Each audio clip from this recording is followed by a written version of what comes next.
Hi friends, welcome to Top 7 Tamil. இந்த வீடியோவில் வந்து 10th ஸ்டாண்டர்ட் தமிழில் 3வது இயரில் இருக்க லெசன்ஸ் தான் வந்து நம்ம பார்க்க போகிறோம். ஆல்ரெடி 2 லெசன்ஸ் வந்து நம்ம பார்த்துட்டோம். இன்றைக்கி 3வது லெசன் தான் வந்து பார்க்க போகிறோம். சரிங்களா? 3வது லெசனில் என்னென்ன பாடம் வந்து இருக்குது அப்படின்னா, 3வது லெசன் வந்து விருந்தோம்பல் பற்றி சொல்கிறது. ஸோ விருந்து போற்றுதும் என்ற உரைநடை பகுதி வந்து இருக்குது. காசி காண்டம் மலைப்படுகணம் செயல் பகுதி இருக்குது.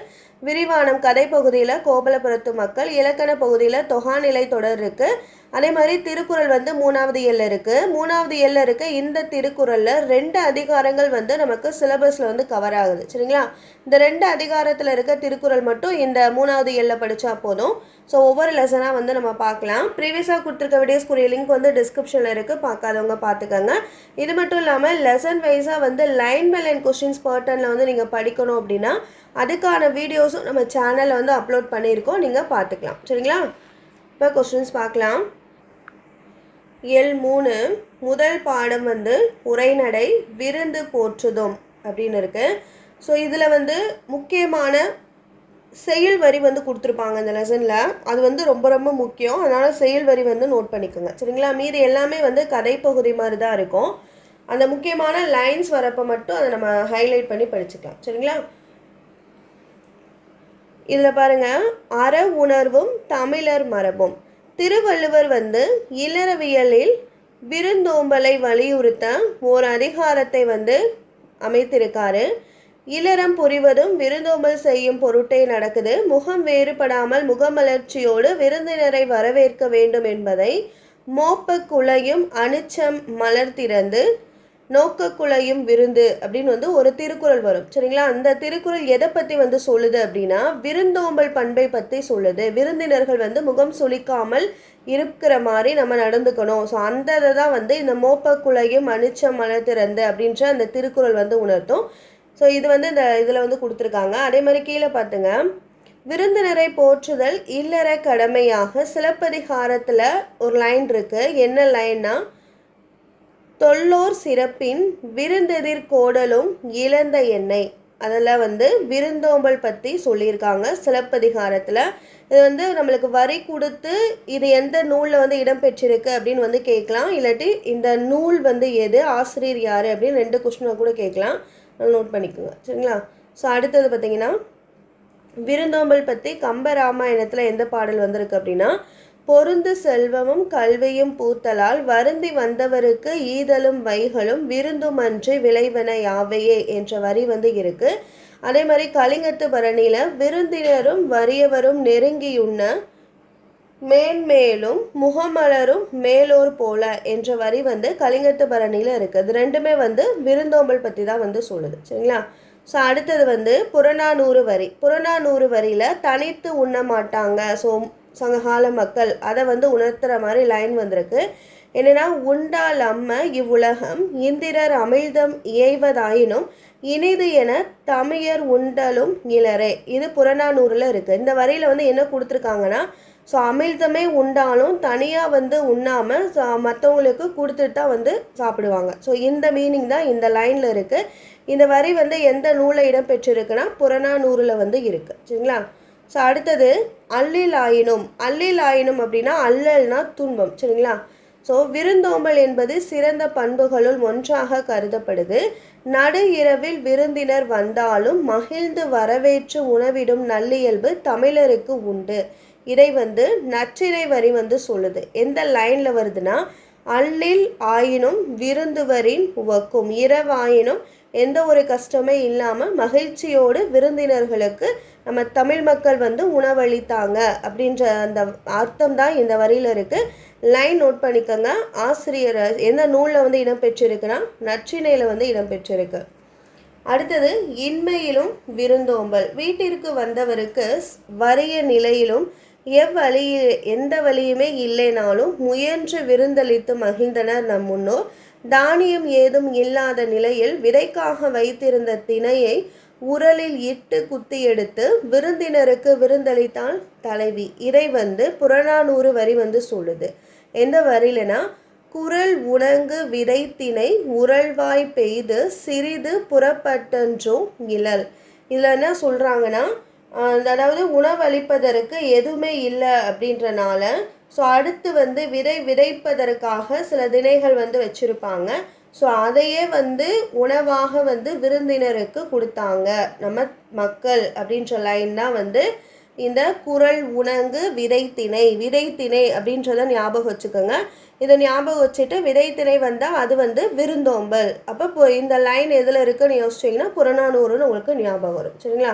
ஸோ அடுத்தது இதே புறநானூறில் இன்னொரு முக்கியமான வரியும் இருக்குது. அது என்னன்னா, நேற்று வந்த விருந்தினரை பேணுவதற்கு பொருள் தேவைப்பட்டதால் இரும்பினால் செய்த தன் பழைய வாளை பணயம் வைத்தான் தலைவன், இன்றும் விருந்தினர் வந்ததால் தன் கருங்கோட்டு சீரியாலை பணயம் வைத்து விருந்தளித்தான் என்கிறது புறநானூறு வரி. சரிங்களா? அதில் என்ன வரி அப்படின்றத பாருங்கள். நெருணை வந்த விருந்திற்கு மற்றதன் இரும்புடை பலவாள் வைத்தனன் இன்று இக்கருங்கோட்டு சீரியால் பணயம். இதில் என்ன சொல்லியிருக்காங்க, நம்ம மீனிங் வந்து பார்த்துட்டோம். சரிங்களா? ஸோ அவருடைய வாளை கூட வந்து பணயம் வைத்து விற்று விருந்தினர்களுக்கு உணவளித்தாங்க நம்ம முன்னோர்கள்.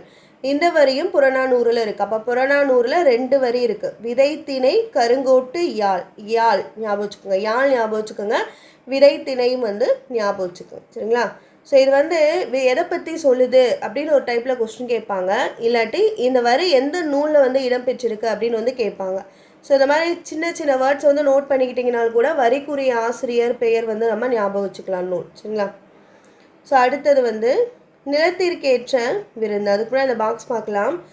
7 அடி நடந்து சென்று வழி அனுப்பினர், காலின் 7 அடி பின் சென்று. இந்த வரி வந்து பொருநாராற்று படையில் வந்து இருக்கு. இந்த வரி என்ன சொல்லுதுன்னா, பண்டைய தமிழர்கள் வீட்டுக்கு வந்த விருந்தினரை திரும்பி செல்லும் போது அவர்களை பிரிய மனமின்றி வருந்தினர். மேலும் வழி அனுப்பும் பொழுது அவர்கள் செல்லவிருக்கிற 4 குதிரைகள் பூட்டப்பட்ட தேர்வரை 7 அடி நடந்து சென்று வழி அனுப்பினர். 7 அடி அப்படின்றத ஞாபகம் வச்சுக்கோங்க. இது வந்து பொருநாராற்று படையில் வந்து இருக்கு. சரிங்களா? 7 அடி பொறுமையாக நடந்து சென்று வழி அனுப்பினாங்க. 7 அடி அப்படின்றத ஞாபகம் வச்சுக்கோங்க. இது அடிக்கடி எக்ஸாமில் கேட்கக்கூடிய கொஸ்டின். ஸோ அடுத்தது வந்து நிலத்திற்கு ஏற்ற விருந்து. நெய்தல் நிலத்தவர் பாணர்களை வரவேற்று குழல் மீன் கறியும் பிறவும் கொடுத்தனர் என்கிறது சிறுபானாற்றுப்படை. நெய்தல் நிலத்தவர் வந்து நெய்தல் அப்படின்னாலே அங்கே என்ன வரும்னா கடலும் கடல் சார்ந்த இடமும். அப்போ வந்து அங்கே என்ன இருக்குன்னா மீன் தான் இருக்கும். சரிங்களா? ஸோ இந்த வரி எந்த நூல் வந்து சொல்லுதுன்னா சிறுபானாற்றுப்படை. விருந்தினரை எதிர்கொள்ளும் தன்மை. இல்லத்தில் பலரும் நுழையும் அளவிற்கு உள்ள பெரிய வாயிலை இரவில் மூடுவதற்கு முன்னர் உணவு முன்ன வேண்டியவர்கள் யாரேனும் உள்ளீர்களா என்று கேட்கும் வழக்கம் வந்து நம்ம முன்னோர்கள்ட்ட வந்து இருந்தது.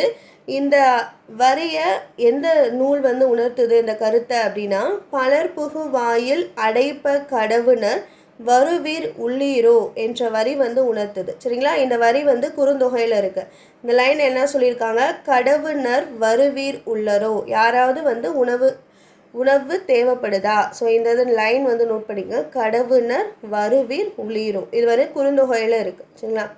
மருந்தை ஆயினும் விருந்தோடு உண் என்று கொன்றை வேந்தனில் ஔவையார் வந்து பாடியிருக்காரு.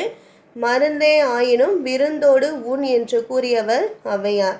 இவர் பாடிய தனிப்பாடலை இயற்றியவர் ஔவையார். அதில் வந்து என்ன சொல்லியிருக்காருன்னா, வரகரிசி சோறும் வலுதுணங்காய் வாட்டும் முரணவே புளித்த மோரும் திறமுடனே புல்வேலூர் பூதன் புரிந்து விருந்து ஈட்டான் ஈது எல்லாம் உலகு பெறும். இந்த வரியை சொன்னவங்க வந்து ஔவையார் வந்து சொல்லியிருக்காங்க. சரிங்களா? இதுலேயுமே வந்து எப்படி வந்து முன்னோர்கள் உணவு அளித்தாங்க வறியவர்களுக்கு விருந்தினர்களுக்கு அப்படின்றது தான்.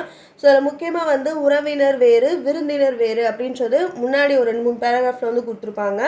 ஸோ அது நம்ம தேவையில்லை. இது வந்து முக்கியமானது மட்டும் நோட் பண்ணிக்கோங்க.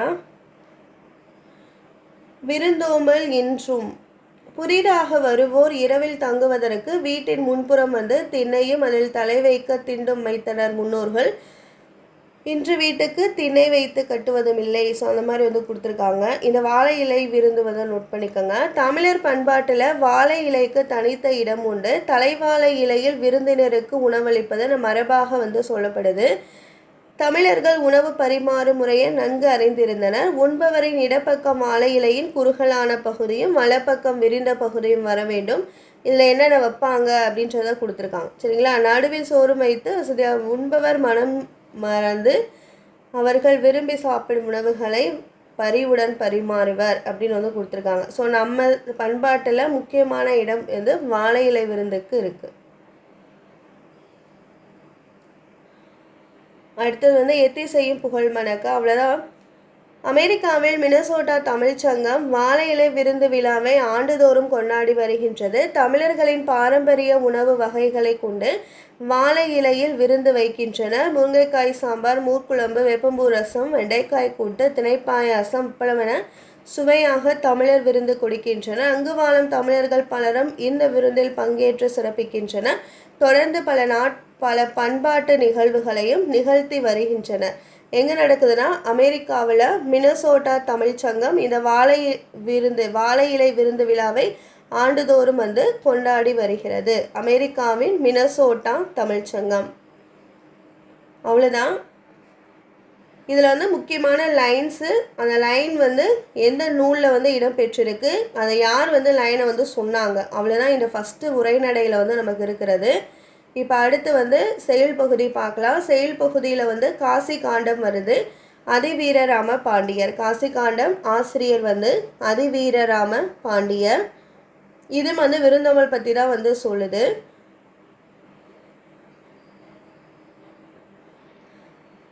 செயல் லைன் ரீட் பண்ணுறேன். விருந்தினனாக ஒருவன் வந்து எதிரின் வியத்தல், நன்மொழி இனிது உரைத்தல், திருந்துர நோக்கல், வருக என உரைத்தல், எழுதல் முன் மகிழ்வன செப்பல், பொருந்து மற்றவன் தன் அருகுரை இருத்தல், போமெனில் பின் செல்வதால் பரிந்து நன் முகமன் வழங்கல், இவ்வொன்பான் ஒழுக்கமும் வழிபடும் பண்பே அப்படின்னு வந்து இந்த லைனில் வந்து கொடுத்துருக்காங்க. இது வந்து இல்லொழுக்கத்தில் இருக்குது. இல்லொழுக்கத்தில் விருந்தோம்பல் பண்பு வருது. சரிங்களா? இது யார் ஆசிரியர்னா அதிவீரராம பாண்டியர். காசி காண்டத்தில் வந்து இந்நூல் வந்து இருக்குது. இதில் என்ன சொல்லியிருக்காங்கன்னா, இப்போ வந்து ஒரு கெஸ்ட் நம்ம வீட்டுக்கு வராங்க அப்படின்னா அவங்கள ஃபஸ்ட்டு வாசலில் நின்று வந்து நம்ம வந்து அவங்கள வரவேற்கணும். நன்மொழி கூறி வாங்க அப்படின்னு வந்து வரவேற்கணும். அதே மாதிரி அவங்க பக்கத்தில் உட்காந்து பேசணும். அவங்க அருகிலே வந்து நம்ம இருக்கணும். அவங்க கிளம்பும் போது அவங்கள பின் சென்று வந்து நம்ம வழி அனுப்பணும். ஸோ இந்த 9 தான் இல்லொழுக்கங்களின் சிறந்த ஒழுக்கமாக இந்த விருந்தோம்பலில் வந்து சொல்கிறாங்க. ஸோ மொத்தம் வந்து 9 ஒழுக்கங்கள். மொத்தம் 9 ஒழுக்கங்கள் வந்து இல்லற விருந்தோம்பல் பண்பை வந்து சொல்லுது. சரிங்களா? 9 நம்பர் வந்து ஞாபகம் வச்சுக்கோங்க. சொல்லும் பொருளும் பார்க்கலாம். அருகுரை அப்படின்னா அருகில், முகமன்னா ஒருவரை நலம் வினவி கூறும் விருந்தோம்பல் சொற்கள். சரிங்களா? அடுத்தது பாடலின் பொருள். இது வந்து ஈஸியாக தான் இருந்தது லைனு. ஸோ அதை ஒரு தடவை ரீட் பண்ணிக்கிறேன். விருந்தினராக ஒருவர் வந்தால் அவரை வியந்து உரைத்தல், நல்ல சொற்களை இனிமையாக பேசுதல், முகமலர்ச்சியுடன் அவரை நோக்குதல், வீட்டிற்குள் வருக என்று வரவேற்றல், அவர் எதிரில் நிற்றல், அவர் முன் மனம் மகிழும்படி பேசுதல், அவர் அருகிலேயே அமர்ந்து கொள்ளுதல், அவர் விடை பெற்று செல்லும்போது வாயில் வரை பின்தொடர்ந்து செல்லல், அவரிடம் புகழ்ச்சியாக முகமன் கூறி வழி அனுப்பல். முகமன் அப்படின்னா போய் வாருங்கள் அப்படின்றது. ஆகிய 9 விருந்தோம்பல் செய்யும் இல்லற ஒழுக்கங்களாக வந்து சொல்லப்படுது. இலக்கண குறிப்பு. நன்மொழி அப்படின்னா பண்பு தொகை. நன்மொழி நன்மையான மொழி, பண்பு தொகை. வியத்தல், நோக்கல், எழுதல், உரைத்தல், செப்பல், இருத்தல், வழங்கல், இது எல்லாமே தொழிற்பெயர்கள். லாஸ்ட்டில் வந்து அல்லல் அந்த மாதிரி சவுண்டில் வந்ததுன்னா தொழிற்பெயர்கள். அடுத்தது வந்து விவேக சிந்தாமணி லைன்ஸ் கொடுத்துருக்காங்க. சும்மா ஜஸ்ட் ரீட் பண்ணிக்கலாம். ஒப்புடன் முகம் மலர்ந்தே உபசரித்து உண்மை பேசி உப்பிலா கூழ் இட்டாலும் உண்பதை அமிர்தமாகும் முப்பழமோடு பால் அன்னம் முகம் கடுத்து இடுவாரின் கப்பிய பசியினோடு கடும் பசி ஆகும் தானே. இந்த லைன் வாசிக்கும் போதே தெரியும். ஸோ அவங்க வந்து ரொம்ப சந்தோஷமாக எதை கொடுத்தாலுமே அது அமிர்தமாக வந்து தெரியும். அதே வந்து அவங்க வந்து கடுமுகத்தோடு இருந்து கொண்டு அவங்க வந்து பால் அன்னம், அதாவது முக்கணிகளையும் பாலும் அன்னமும் கலந்து கொடுத்தாலும் அது வந்து நம்மளுக்கு பசி ஆறாது அப்படின்றத மீனிங்கில் தான் வந்து கொடுத்துருக்காங்க. விருந்தோம்பலில் வரனால, விருந்தோம்பல்ன்றது நம்ம தமிழரினுடைய பண்பாடு. ஸோ நம்மளுக்கு சிலபஸில் இருக்குது. அதில் வரனால லைன்ஸ் வந்து நோட் பண்ணிக்கோங்க. நம்மளுக்கு தனியாக வந்து விவேக சிந்தாமணி வந்து நம்மளுக்கு வந்து நூலில் கிடையாது. ஸோ இந்த விருந்தோம்பலில் இருக்கனால நோட் பண்ணிக்கோங்க. அடுத்தது நூல்வெளி. காசி நகரத்தின் பெருமைகளை கூறும் நூல் வந்து காசி காண்டம். இந்நூல் துறவு, இல்லறம், பெண்களுக்குரிய பண்புகள், வாழ்வியல் நெறிகள், மறுவாழ்வியல் அடையும் நன்மைகள் ஆகியவற்றை பாடுவதாக அமைந்துள்ளது.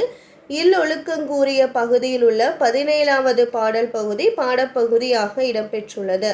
முத்துக்குளிக்கும் கொற்கையின் அரசர் அதிவீர ராமபாண்டியர். முத்துக்குளிக்கும் கொற்கையின் அரசர் யாருன்னா அதிவீர ராமபாண்டியர். தமிழ் புலவராகவும் திகழ்ந்த இவர் இயற்றிய நூல் காசி காண்டம்.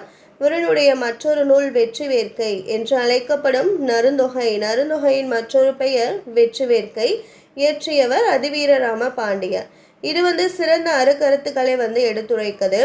சீவலமாறன் என்ற பட்டப்பெயரும் இவருக்கு உண்டு. சீவலமாறன் என்ற பட்டப்பெயர் கொண்டவர் அதிவீர ராமபாண்டியர். நைடதம், லிங்க பிராணம், வாயு சம்ஹிதை, திருக்கருவை, அந்தாதி, கூர்ம பிராணம் ஆகியவையும் அதிவீர ராமபாண்டியர் இயற்றிய நூல்கள். அடுத்த செய்யுள் வந்து மலைப்படுகடாம். ஆசிரியர் வந்து பெருங்கௌசிகனார். மலைப்படுகடாம் வந்து நம்மளுக்கு 10 பாட்டில் இருக்குது, சிலபஸில் இருக்கிறது. அதனால் ஃபுல்லாக கவனமாக வந்து படிச்சுக்குங்க. செயல் லைன் வந்து நான் ரீட் பண்ணுறேன். இது வந்து என்னென்னா, இப்போ வந்து ஒருத்தர் வந்து பரிசு, ஒரு புலவர் வந்து பரிசு வாங்குறாரு. அவர் பரிசு வாங்கிட்டு போகும்போது அவருக்கு நேராக இவரை மாதிரியே இருக்க மற்றவங்களை பார்த்துட்டு இந்த மாதிரி போங்க, இப்படி இருந்து போங்க அப்படின்னு அட்வைஸ் பண்ணுற மாதிரி தான் இந்த மலைப்படுகடாம் வருது. ஆற்றுப்படையில் வருது. சரிங்களா? செயல் ரீட் பண்ணலாம். அன்று அவன் அசையி அல் சேர்ந்து அல்கி கன்றேறி ஒல்கினர் கடும்போடு மலைந்து சேர்ந்த செயலை செப்பம் யோகி அலங்கு கூலை நரலும் ஆரிப்படுக சிலம்பும் அடைந்திருந்த பாக்கம் எய்தி நோனா செருவின் வளம்போடு நோன்தாள்மான விரல்வேல் வைரியம் எனினே நும் இல் போல் நில்லாது புக்கு கிளவிற் போல கேளாது கெளியி சேட்புலம்பு அகல இனிய கூறி பருவுக்குறை பொழிந்த நெய்கண் வேவையோடு குருக்கண் இரடி பொம்மல் பெருகுவீர். இது வந்து மலைப்படுகடாத்தில் இருக்குது. இதில் பார்த்தீங்கன்னா இந்த அசையி கெளியி அப்படின்றதெல்லாம் வந்து சொல்லிசை அளபடைகள். சரிங்களா? அசையி கெளியி அப்படின்றதெல்லாம் வந்து சொல்லிசை அளபடைகள். இதில் பாடல் பொருள் வந்து ரீட் பண்ணுறேன், அதுவே உங்களுக்கு புரியும். நன்னனை புகழ்ந்து பாடி பரிசில் பெற்ற கூத்தர் பரிசில் பெறப்போகும் கூத்தரை காணவர்களில் வளம் நிறைந்த புது வருவாயை உடைய சிறிய ஊர்களில் தங்கி உணவு பெறுவதற்கு வழிப்படுத்துதல். பகலில் இளைப்பாரி செல்லுங்கள், இரவில் சேர்ந்து தங்குங்கள், எரியும் நெருப்பை போல ஒளிரும் பூங்கொத்துகளை சுற்றத்தோடு அணிந்து கொள்ளுங்கள், சிவந்த பூக்கள் உடைய அசோக மரங்களை உடைய பொருத்தமான பாதையில் செல்லுங்கள், அசையும் மூங்கில்கள் ஓசை எழுப்பும் கடின பாதையில் சென்று மலைச்சரிவில் உள்ள சிற்றூரை அடையுங்கள், அங்குள்ளவர்களிடம் பகைவரை பொறாமல் போர் செய்யும் வலிய முயற்சியும் மானமும் வெற்றியும் உடைய நன்னனின் கூத்தர்கள் என்று சொல்லுங்கள். அதன் பிறகு நீங்கள் உங்கள் வீட்டிற்குள் போவது போலவே அவர்களுடைய வீட்டிற்குள் உரிமையுடன் நுழையுங்கள், உறவினர் போலவே அவர்கள் உங்களுடன் பழகுவர், நீண்ட வழியை கடந்து வந்த உங்களின் துன்பம் தீர இனிய சொற்களை கூறுவர், அங்கே நெய்யில் வெந்த மாமிசத்தையும் பொரியலையும் தினைச்சோற்றையும் உணவாக பெறுவீர்கள் என வந்து சொல்கிறாங்க. சரிங்களா? சொல்லும் பொருளும் பார்க்கலாம். அசையி அப்படின்றது இலைப்பாரி, கடும்புனா சுற்றம், ஆரினா அருமை, வைரியம்னா கூத்தர், இரடினா திணை, அல்கினா தங்கி, நரலும்னா ஒலிக்கும், படுகர்னா பள்ளம், வேவைனா வெந்தது, பொம்மல்னா சோறு. இலக்கண குறிப்பு பார்த்துட்டோம். அசையி கெளியி அப்படின்னா வந்து சொல்லிசை அளபடைகள். ஆற்றுப்படுத்தும் கூத்தன் வள்ளலை நாடி எதிர்வரும் கூத்தனை அழைத்து யாம் இவ்விடத்தை சென்று இன்னவெல்லாம் பெற்று வருகின்றோம், நீயும் அந்த வள்ளலிடம் சென்று வளம் பெற்று வாழ்வாயாக என்று கூறுதல் வந்து ஆற்றுப்படை. நூல்வெளி 10 பாட்டு நூல்களுள் ஒன்று மலைப்படுகடாம். 583 அடிகளை கொண்ட இது கூத்தராற்றுப்படை எனவும் வந்து அழைக்கப்படுது. மலைப்படுகடாமினுடைய மற்றொரு பெயர் கூத்தராற்றுப்படை. ஆற்றுப்படை அப்படின்னா பரிசில் பெற்ற புலவர் மற்ற புலவர்கள் கூத்தரை வந்து தான் பெற்ற அந்த பரிசிலை பெற செய்வது. மலையை யானையாக உருவகம் செய்து மலையில் வாழும் பல வகை ஓசைகளை அதன் மதம் என்று விளக்குவதால் இதற்கு மலைப்படுகலாம் என கற்பனை என்ற பெயர் வந்து சூட்டப்பட்டிருக்கு. நன்னன் எனும் குறுநில மன்னனை பாட்டுடை தலைவனாக கொண்டு ரணிய முற்றத்து பெருங்குன்றூர் பெருங்கௌசிகனார் பாடியது மலைப்படுகடாம். மலைப்படுகடாமை பாடியவர் பெருங்கௌசிகனார். இந்த பாடலில் யார் வந்து பாட்டுடை தலைவனாக வந்து எடுத்துக்கிறாங்கன்னா நன்னன் என்ற குறுநில மன்னனை பற்றி வந்து சொல்கிறாங்க.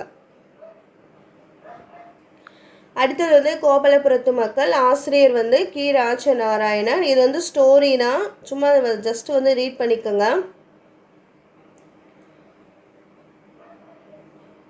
இதில் வந்து அந்த கரிசல் நிலம் அதை பற்றி வந்து சொல்லியிருக்காங்க, அதில் விளையிறது அது மாதிரி. இந்த வட்டார வழக்கு சொற்கள் கரிசல் நில மக்களினுடைய வட்டார வழக்கு சொற்கள் சொல்லியிருக்காங்க, அது மட்டும் பார்க்கலாம். பாய்ச்சல்னா பாத்தி, பதனம்னா கவனமாக, நீத்து பாகம்னா மேல்கஞ்சி, கடிச்சு குடித்தல் அப்படின்னா வாய் வைத்து குடித்தல், மகுழி அப்படின்னா சோற்று கஞ்சி, வரத்துக்காரன்னா புதியவன், சடைத்து புளித்துனா சலிப்பு, அழுக்கம்னா அழுத்தம், தொலைவட்டையில்னா தொலைவில். நூல்வெளி. கோபல கிராமம் என்னும் புதினத்தை தொடர்ந்து எழுதப்பட்ட கதையே கோபலபுரத்து மக்கள். ஆசிரியர் தன் சொந்த ஊரான இடைசெவல் மக்களின் வாழ்வியல் காட்சிகளுடன் கற்பனையை புகுத்தி இந்நூலினை வந்து படைத்துள்ளார். இதன் ஒரு பகுதி பாடமாக இருக்கு. இந்தியா விடுதலை போராட்டத்தினை பின்னணியாக கொண்டது இந்நூல். இந்திய விடுதலை போராட்டத்தினை பின்னணியாக கொண்டது கோபலபுரத்து மக்கள். 1991 ஆண்டிற்கான சாகித்ய அகாதமி விருதினை பெற்றது. 1991 ஆண்டிற்கான சாகித்ய அகாதமி விருது பெற்றது வந்து கோபலபுரத்து மக்கள் என்ற கதை. ஆசிரியர் கி. ராஜநாராயணன். கோபலபுரத்து மக்கள் கதையின் ஆசிரியர் கரிசல் எழுத்தாளர் கி. ராஜநாராயணன். 20க்கும் மேற்பட்ட நூல்களை வந்து எழுதியிருக்காரு. இவரின் கதைகள் ஒரு கதை சொல்லியின் கதை போக்கில் அமைந்திருக்கும். அதாவது ஒருத்தவங்க ஒரு கதை எடுத்து சொல்கிற மாதிரி தான் அவருடைய கதை போக்குகள் வந்து இருக்கும். இவருடைய கதைகள் அனைத்தும் கி. ராஜநாராயணன் கதைகள் எனும் தலைப்பில் தொகுப்பாக வெளிவந்திருக்கு. இவர் கரிசல் வட்டார சொல் அகராதியை வந்து உருவாக்கியிருக்காரு. இவர் தொடங்கிய வட்டார மரபு வாய்வழி புனை கதைகள் கரிசல் இலக்கியம் என்று அழைக்கப்படுது. இவர் எழுத்துலகில் கீரா என அழைக்கப்படுறாரு. 3வது எல்லாம் நம்ம பார்க்க போகிற மலை எது அப்படின்னா திருச்சி மாவட்டத்தில் உள்ள உறையூர் பற்றி கொடுத்துருக்காங்க. சரிங்களா? ஸோ ஃபஸ்ட்டு வந்து நம்ம சிறுமலை பார்த்தோம், அடுத்து வந்து கொல்லிமலை பார்த்தோம். 3வது எல்ல உறையூர் பற்றி கொடுத்துருக்காங்க. முன் தோன்றிய மூத்தக்குடியில் உறையூர். கரங்கு இசை விளவின் உரந்தை. இது வந்து அகனானூரில் இருக்குது. இது வந்து எதை வந்து சொல்லியிருக்காங்க, உரந்தை அப்படின்றத இப்போ இருக்க உறையூரை தான் வந்து சொல்லியிருக்காங்க. இது எங்கே இருக்குன்னா திருச்சி மாவட்டத்தில் இருக்குது. அடுத்தது இலக்கண பகுதி. 3வது எல்ல தொகாநிலை தொடர் பார்க்க போகிறோம். 2வது எல்ல தொகைநிலை தொடர் வந்து பார்த்தோம். இப்போ 3வது எல்ல தொகாநிலை தொடர். தொகாநிலை தொடர்னா என்னன்னா, ஒரு தொடரில் சொற்களுக்கு இடையில் சொல்லோ உருபோ மறைந்து வராமல் வெளிப்படையாக பொருளை உணர்த்துவது தொகாநிலை தொடர் எனப்படும். இதுக்கு அப்படியே ஆப்போசிட்டாக வந்து தொகைநிலை தொடர். வெளிப்படையாக பொருளை வந்து உணர்த்தாது, அது வந்து தொகைநிலை தொடர். வெளிப்படையாக பொருளை உணர்த்துதுன்னா அப்படின்னா தொகாநிலை தொடர். இதுக்கு எக்ஸாம்பிள் வந்து காற்று வீசியது, குயில் கூவியது. முன்தொடரில் காற்று என்னும் எழுவாயும் வீசியது என்னும் பயனிலையும் தொடர்ந்து நின்று வேறு சொல் வேண்டாது பொருளை வந்து உணர்த்துது. ஸோ இது வந்து தொகாநிலை தொடருக்குரிய உதாரணம். தொகைநிலை தொடர்கள் வந்து 9 வகைகள் வந்து இருக்குது. அது வந்து நம்ம 6 வகைகள் படித்தோம். தொகைநிலை தொடர். தொகாநிலை தொடரில் 9 வகைகள் இருக்குது. ஃபஸ்ட்டு வந்து எழுவாய் தொடர். எழுவாயுடன் பெயர், வினை, வினா ஆகிய பயனிலைகள் தொடர்வது எழுவாய் தொடர் ஆகும்.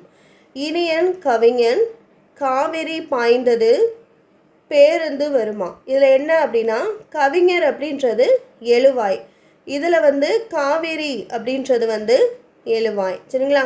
பேருந்து அப்படின்றது வந்து எழுவாய். இதில் என்ன சொல்லியிருக்காங்கன்னா எழுவாயுடன் பெயர், வினை, வினா ஆகிய பயனிலைகள் தொடர்வது வந்து எழுவாய் தொடர் அப்படின்னு வந்து கொடுத்துருக்காங்க. ஃபஸ்ட்டு இருக்கிறதுல இனியன் கவிஞர் அப்படின்னு வந்திருக்கு. ஸோ இனியன் கவிஞர், கவிஞர் வந்து இனியவர், அவர் வந்து இனிமையாக வந்து பாடல் பாடுவார். ஸோ அதில் வந்திருக்கனால அது பெயரில் இருக்கனால அது பெயர் தொடர். காவிரி பாய்ந்தது அப்படின்ற ஒரு செயலை வந்து குறிக்குது. ஸோ அதனால வினை வருது. பேருந்து வருமா அப்படின்றது வந்து ஒரு கொஸ்டின் மாதிரி வருது. ஸோ அதனால வினா எழுவாய் தொடர் ஆகும். இது எல்லாமே வந்து தொகாநிலை தொடரில் வருது. தொகாநிலை தொடர் 9 வகைப்படும், தொகைநிலை தொடர் 6 வகைப்படும். அப்படியே நம்பரை ரிவர்ஸில் போடுறது ஞாபகம் வச்சுக்கோங்க. அடுத்தது விழித்தொடர். விழியை தொடர்ந்து வினை அமைவது விழித்தொடர் ஆகும். இதற்கு எக்ஸாம்பிள் வந்து நண்பா எழுது அப்படின்றது. நண்பா அப்படின்றது விழி, அதாவது நம்ம ஆச்சரியமாக சொல்கிறோம்ல, ஸோ அதுதான் வந்து நம்மளுக்கு விழித்தொடராக வரும். இதில் விழித்தொடரோட வினை சேர்ந்து வருவது வந்து விழித்தொடர் எனப்படும். சரிங்களா? எழுவாயோடு விழியை தொடர்ந்து வினை அமைவது விழித்தொடராகும். நண்பா எழுது, நண்பா போ, அப்படி அந்த மாதிரி வர்றது. ஸோ அடுத்தது 3வது வகை வந்து வினைமுற்று தொடர். தொடரின் இறுதியில் இடம்பெற வேண்டிய வினைமுற்று தொடரின் முதலில் அமைந்து அறுவகை பெயரை கொண்டு முடிவது வினைமுற்று தொடர் எனப்படும். இதற்கு எக்ஸாம்பிள் வந்து பாடினாள் கண்ணகி அப்படின்றது. பாடினாள் அப்படின்றது வந்து வினை, கண்ணகி அப்படின்றது வந்து ஒரு பெயர். சரிங்களா? ஸோ கண்ணகி பாடினாள் அந்த மாதிரி வந்தது வந்து நம்மளுக்கு நார்மலாக வர்றது. பாடினாள் கண்ணகி வினை வந்து முன்னாடி வந்தது அப்படின்னா அது வினைமுற்று தொடர். பெயரெச்ச தொடருக்கு எக்ஸாம்பிள் வந்து கேட்ட பாடல். இதில் கேட்ட என்னும் எச்ச வினை வந்து பாடல் என்னும் பெயரை கொண்டு முடியுது. அதாவது ஒரு எச்ச வினை வந்து அதை ஒரு பெயரை கொண்டு முடிவது வந்து பெயரெச்ச தொடர் எனப்படும். இதுக்கு எக்ஸாம்பிள் பார்த்தீங்கன்னா ஓடினது குதிரை, அது மாதிரி எடுத்துக்கலாம். சரிங்களா? ஸோ செயல் நடந்துட்டு அதுக்கப்புறம் அதுக்கான அந்த பெயரை சொல்கிறது வந்து பெயரெச்ச தொடர். வினையெச்ச தொடர் அப்படின்னா முற்று பெறாத வினை சொல்லை கொண்டு முடிவது வினையெச்ச தொடர் எனப்படும். இதற்கு எக்ஸாம்பிள் வந்து பாடி மகிழ்ந்தனர் அப்படின்றது. இதில் பாடி என்பது எச்ச வினை, மகிழ்ந்தனர் என்பது வினை. சரிங்களா? ஸோ ஒரு எச்ச வினை வந்து ஒரு வினையை கொண்டு முடிவது வினையெச்ச தொடர் எனப்படும். வேற்றுமை தொடர். வேற்றுமை உருபுகள் வெளிப்பட அமையும் தொடர்கள் வேற்றுமை தொகாநிலை தொடர்களாகும். கட்டுரையை படித்தால் இதில் ஐ என்னும் வேற்றுமை உருபு வெளிப்படையாக வந்து பொருளை வந்து உணர்த்துது. அன்பால் கட்டினார் 3ஆம் வேற்றுமை தொகை. அதாவது வேற்றுமை தொகையில் நம்ம தொகைநிலை தொடருக்கு படித்தது தான். ஸோ வெளிப்படையாக வந்தது அப்படின்னா அது தொகாநிலை வேற்றுமை தொடர். அவ்வளோதான். அடுத்தது இடைச்சொல் தொடர். இடைச்சொல்லுடன் பெயரோ வினையோ தொடர்வது இடைச்சொல் தொடர் எனப்படும். இதுக்குரிய எக்ஸாம்பிள் வந்து மற்றொன்று, மற்று ப்ளஸ் ஒன்று. மற்ற என்னும் இடைச்சொல்லை அடுத்து ஒன்று என்னும் சொல் நின்று பொருள் தருவது வந்து இடைச்சொல். மற்று அப்படின்னாலே வந்து நம்ம ஸ்டார்டிங்கில் வந்து சொல்ல மாட்டோம், இவை மற்றும் அப்படின்னு தான் வந்து நம்ம சொல்லுவோம். சரிங்களா? ஸோ அதனால் அதுவே ஒரு இடைச்சொல். அதோட ஒரு வினை வந்து முடிவது வந்து இடைச்சொல் தொடர் எனப்படும். உரிச்சொல் அப்படின்னா உரிச்சொல்லுடன் பெயரோ வினையோ தொடர்வது உரிச்சொல் தொடராகும். இதுக்கு எக்ஸாம்பிள் வந்து சால சிறந்தது. சால அப்படின்றது வந்து நம்மள உரிச்சொல், சிறந்ததுன்றது வந்து வினை. சரிங்களா? ஸோ இந்த மாதிரி வர்றது வந்து உரிச்சொல் தொடர் எனப்படும். அடுக்கு தொடர்னா ஒரு சொல் 2-3 முறை அடுக்கி வருவது அடுக்கு தொடர் எனப்படும். இதுக்குரிய எக்ஸாம்பிள் வந்து வருக வருக என்பது அடுக்கு தொடர் வந்து பிரித்தால் வந்து பொருள் தரும். சரிங்களா? இரட்டை கிளவி வந்து பிரித்தால் பொருள் தராது, ரெண்டுக்குள்ள டிஃப்ரெண்ட்டு. இரட்டை கிளவி இதில் இல்லை, அடுக்கு தொடர் வரும்போது சொல்கிறேன். இப்போ வருக வருக, ஓடு ஓடு அப்படின்றதெல்லாம் வந்து அடுக்கு தொடர். இதில் தனியாக வருகன்னு மட்டும் எடுத்துட்டிங்கன்னா அதுக்கு வந்து மீனிங் வந்து இருக்குது. சரிங்களா? ஸோ இந்த மாதிரி வர்றது வந்து அடுக்கு தொடர். ஒன்றிற்கும் மேற்பட்ட எச்சங்கள் சேர்ந்து பெயரை கொண்டு முடியும் கூட்டுநிலை பெயரெச்சல் இக்காலத்தில் பெருமளவில் பயன்படுத்துகிறோம். வேண்டிய, கூடிய, தக்க, வல்ல முதலிய பெயரெச்சங்கள் செய்ய என்னும் வாய்ப்பாட்டு பெயரெச்சத்தை சேர்ப்பதன் மூலம் கூட்டுநிலை பெயரெச்சங்கள் உருவாகின்றன. இதற்குரிய எக்ஸாம்பிள் கேட்க வேண்டிய பாடல், சொல்லத்தக்க செய்தி போன்றவை. அவ்வளோதான். ஸோ இதில் வந்து அந்த பின்னாடி மொழித்திறன் பயிற்சி வந்து பார்க்கலாம். பார்த்துட்டு திருக்குறள் வந்து இருக்குது, இது பாருங்கள். கத்துக்கடல் சூழ்நாகை காத்தான் தன் சத்திரத்தில் அத்தமிக்கும் போது அரிசி வரும் குத்தி உலையிலிட்ட ஊரடங்கும் ஓர் அகப்பை அன்னம் இலையிலிட வெள்ளியிலும். இது வந்து விருந்தோம்பல் பற்றி சொல்லுது. யார் வந்து இந்த லைன் வந்து பாடியிருக்காங்கன்னா காலமேக புலவர் வந்து பாடியிருக்காங்க. அடுத்தது கலைச்சொற்கள். செவ்விலக்கியம் அப்படின்னா கிளாசிக்கல் லிட்ரேச்சர், காப்பிய இலக்கியம்னா எபிக் லிட்ரேச்சர், பக்தி இலக்கியம்னா டிவோஷனல் லிட்ரேச்சர், பண்டைய இலக்கியம்னா ஆன்சியன்ட் லிட்ரேச்சர், வட்டார இலக்கியம் ரீஜினல் லிட்ரேச்சர், நாட்டுப்புற இலக்கியம் ஃபோக் லிட்ரேச்சர், நவீன இலக்கியம் மாடர்ன் லிட்ரேச்சர். அடுத்தது திருக்குறள். திருக்குறளில் நம்மளுக்கு ஒழுக்கமுடைமை வந்து நம்மளுக்கு சிலபஸில் வந்து இருக்குது. சரிங்களா? திருக்குறள் மொத்தம் ஒழுக்கமுடையில் 3 வருது. குறள் அதுக்கான அர்த்தம் வந்து பார்க்கலாம். ஒழுக்கம் விழுப்பம் தரலான், ஒழுக்கம் உயிரினும் ஓம்பப்படும். இதற்குரிய பொருள், ஒழுக்கம் எல்லாருக்கும் சிறப்பை தருவதால் அவ்வொழுக்கத்தை உயிரினும் மேலானதாக பேணி காக்க வேண்டும் என்பது. ஒழுக்கத்தின் எய்துவர் மேன்மை, இழுக்கத்தின் எய்துவர் எய்தாப்பள்ளி. ஒருத்தவங்க ஒழுக்கமாக இருந்தாங்க அப்படின்னா அவங்க மேன்மை அடைவாங்க வாழ்க்கையில். ஒழுக்கம் இல்லாட்டி அவங்க பழிகளையும் துன்பத்தையும் வந்து அனுபவிப்பாங்க. 3வது திருக்குறள், உலகத்தோடொட்ட ஒழுகல் பல கற்றும் கல்லார் அறிவிலாதார். உலகத்தோடு ஒத்து வாழ கல்லாதவர் பல நூல்களை கற்றாராயினும் அறிவு இல்லாதவரே என கருதப்படுறார். உலகத்தோடொட்ட ஒழுகல் பல கற்றும் கல்லார் அறிவில்லாதார். அதாவது சூழ்நிலைக்கு ஏற்ற மாதிரி மாறிக்கணும். முன்னாடி எப்படி இருந்தாங்களோ அதே மாதிரி வந்து நம்ம இருக்கக்கூடாது. இன்றைக்கி வந்து என்ன சுச்சுவேஷனோ அதுக்கேற்ற மாதிரி நம்ம மாறிக்கணும். அதுதான் இந்த குறள் சொல்கிறது. அடுத்தது வந்து பெரியாரை துணைக்கோடல். இதுவும் வந்து நம்மளுக்கு சிலபஸில் வந்து இருக்குது. அரியவற்றுள் எல்லாம் அரிதே பெரியாரை பேணி தமரா கொள்ளல். அதாவது கிடைத்தற்கரிய பேறுகளுள் எல்லா பெரும்பேரும் பெரியோரை போற்றி துணையாக்கி கொள்ளுதல் ஆகும். பெரியோர்களை வந்து என்றைக்குமே நம்ம மதிக்கணும், அவங்கள போற்றணும் அப்படின்றதான் இந்த லைனில் திருக்குறள் உணர்த்துது.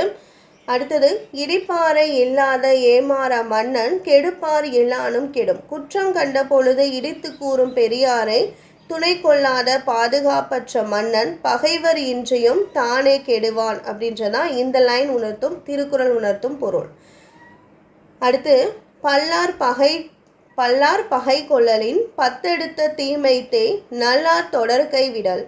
தான் ஒருவனாக நின்று பலரோடு பகை மேற்கொள்வதை காட்டிலும் பல மடங்கு தீமையை தருவது நற்பண்பையுடையோரின் நட்பை கைவிடுவதாகும். ஸோ நட்பு வந்து எவ்வளோ முக்கியம் அப்படின்றதான் வந்து இந்த லைனில் வந்து கொடுத்துருக்காங்க. ஸோ இந்த திருக்குறளில் பார்த்தீங்கன்னா நம்மளுக்கு 2, அதாவது 10th ஸ்டாண்டர்ட் 3வது இயரில் 2 அதிகாரம் வந்து நம்மளுக்கு சிலபஸில் வந்து இருந்தது. ஸோ அது வந்து நம்ம பார்த்துட்டோம். ஸோ இந்த 10 திருக்குறள் 10 வராதுன்னு நினைக்கிறேன், 6, 7 அதுக்குள்ளே தான் வரும். ஸோ இந்த திருக்குறள் வந்து மனப்பாடம் பண்ணிக்குவேன். சரிங்களா? ஸோ இந்த வீடியோவில் பார்த்தீங்கன்னா 3வது இயரில் இருக்க லெசன்ஸ் தான் வந்து பார்த்தோம். நான் ஸ்டார்டிங்லேயே சொன்ன மாதிரி நீங்கள் லைன் பை லைன் கொஸ்டின்ஸ் பேட்டர்னில் வந்து நான் படிக்கிறேன் அப்படின்னா நம்ம சேனல் வந்து லைன் பை லைன் கொஸ்டின்ஸ் வைஸாக வந்து அப்லோட் பண்ணியிருக்கோம். 6th-லேருந்து 12th ஸ்டாண்டர்ட் வரையுமே நீங்கள் படிச்சுக்கலாம். படிச்சுட்டு இந்த டைப் வீடியோஸ் வந்து நீங்கள் ரிவிஷன் கொடுத்துக்கலாம். சரிங்களா? ஸோ புக்கு வச்சு படித்தா தான் வந்து எனக்கு கம்ஃபர்டபுளாக இருக்கும் அப்படின்றவங்க புக்கு வச்சு படிச்சுட்டு லைன் பை லைன் கொஸ்டின்ஸும் வந்து சைட் பை சைடு பார்த்துருங்க. ஸோ அது வந்து உங்களுக்கு ரொம்ப யூஸ்ஃபுல்லாக இருக்கும். சரிங்களா? ஸோ இந்த வீடியோ பிடிச்சிருந்தா லைக் பண்ணுங்கள். அடுத்து வந்து 4வது இயரில் இருக்க கொஸ்டின்ஸ் பார்க்கலாம். இந்த வீடியோ வாட்ச் பண்ணதுக்கு தேங்க்யூ.